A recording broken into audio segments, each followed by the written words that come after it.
Municipal કમિશનરને આવેદનપત્ર આપવામાં આવ્યું હતું, જેમાં વડોદરા શહેર કોંગ્રેસે જણાવ્યું હતું કે વડોદરા શહેરમાં ભાજપના શાસનમાં નાણાકીય ગેરવહીવટ અને અયોગ્ય નિર્ણયો લેવા જઈ રહ્યા છે, જેના કારણે નાગરિકોને મૂળભૂત સુવિધાઓથી વંચિત રહેવું પડી રહ્યું છે। તાજેતરમાં વડોદરા મહાનગરપાલિકાની સ્થાયી સમિતિ દ્વારા વાર્ષિક કોન્ટ્રાક્ટરોમાં નાણાકીય મર્યાદા વધારવા તેમજ સમય મર્યાદા વધારવા માટે ગેરકાયદેસર રીતે નિર્ણય લેવામાં આવ્યો છે।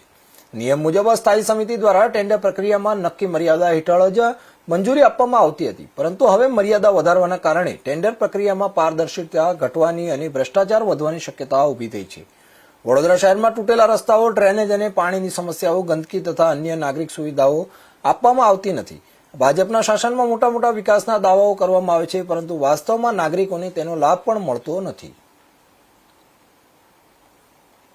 સમગ્ર સભા જે વડોદરા શહેરના નગરજનોને દુઃખ અને તકલીફની રજૂઆત કરવાની હોય, જેની અંદર રજૂઆત કર્યા પછી એનો નિર્ણય થાય કે સાચી વાત હોય, સારી વાત હોય અને શહેરના હિતની વાત હોય તો એને ઇમ્પ્લિમેન્ટ કરવાનું।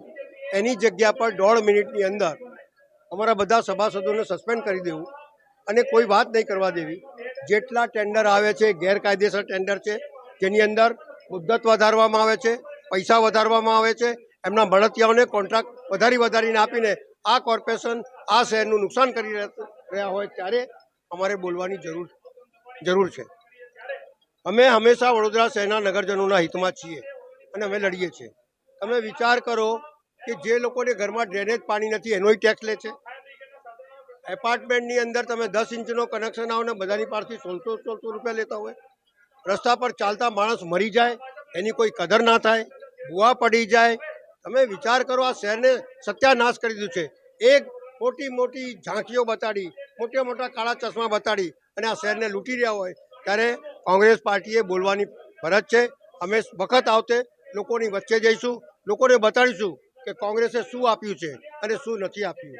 તમે વિચાર કરો, 180 રૂપિયામાં 2 ટાઈમ પાણી અને 3 માળ સુધી, અને આ 1216 રૂપિયામાં ખાડામાં લોકો પાણી ભરતા હોય અને ડ્રેનેજનું પાણી પીતા હોય ત્યારે બોલવાની જરૂર હોય છે। એટલે તમામ બાબતો આ અમારા સફાઈ સેવક, કોઈ પણ શહેરનો સફાઈ સેવક એટલે રીઢની હડ્ડી કહેવાય। એની તમામ જે કંઈ હતા, જે કોંગ્રેસના શાસનમાં આપતું હતું, એમના આવાસો બનતા હતા, 720 દિવસમાં પરમનન્ટ થતા હતા, એમને બધું જ બૂટ ચપ્પલ આપતા હતા, એમની તમામ બાબતો સાંભળવા આવતી હતી।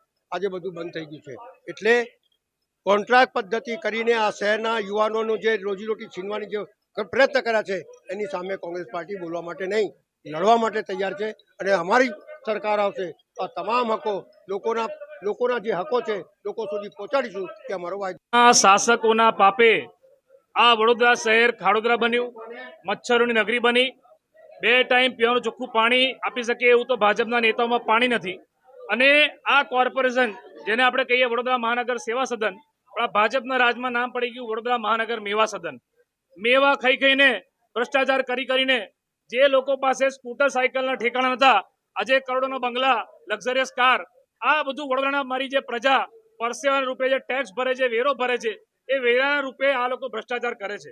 હું તમને એક ઉદાહરણ આપું છું કે તમે ગૂગલમાં સર્ચ કરશો અથવા અત્યારે જમાનો આર્ટિફિશિયલ ઇન્ટેલિજન્સનો છે, એઆઈનો, તમે એને પૂછશો તો વડોદરા, સુરત અને અમદાવાદ આપણે જો કમ્પેરિઝન કરીએ, ચલો વડોદરાની કમ્પેરિઝન શાંઘાઈ જોડે ના કરીએ કે મુંબઈ જોડે ના કરીએ કે ચેન્નઈ જોડે ના કરીએ, પણ ગુજરાતમાં આવનારી જે મહાનગરપાલિકા, તો અમદાવાદની વસ્તી 83 લાખ, એનું બજેટ 18,518 કરોડ, અને એમાં વસ્તી પ્રમાણે જો આપણે ડિવાઈડ કરીએ તો એક વ્યક્તિ પાછળ 22,310 રૂપિયા વપરાય છે। સુરતની વસ્તી 75 લાખ, એનું બજેટ 10,593 કરોડ, એને આપણે ડિવાઈડ કરીએ તો એક વ્યક્તિ પાછળ 14,124 વપરાય છે।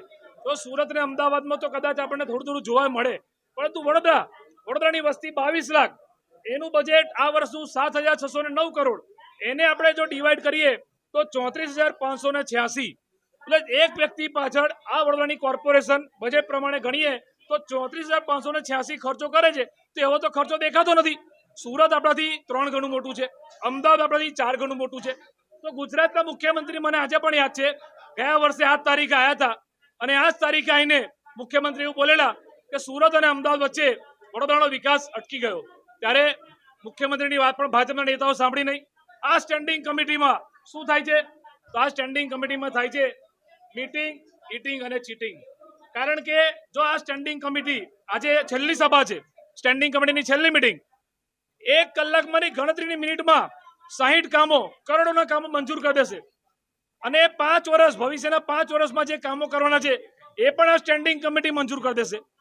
અત્યાર સુધી એમને જેટલા કામો મંજૂર કર્યા એના ભ્રષ્ટાચારના પુરાવો તમને કહીએ.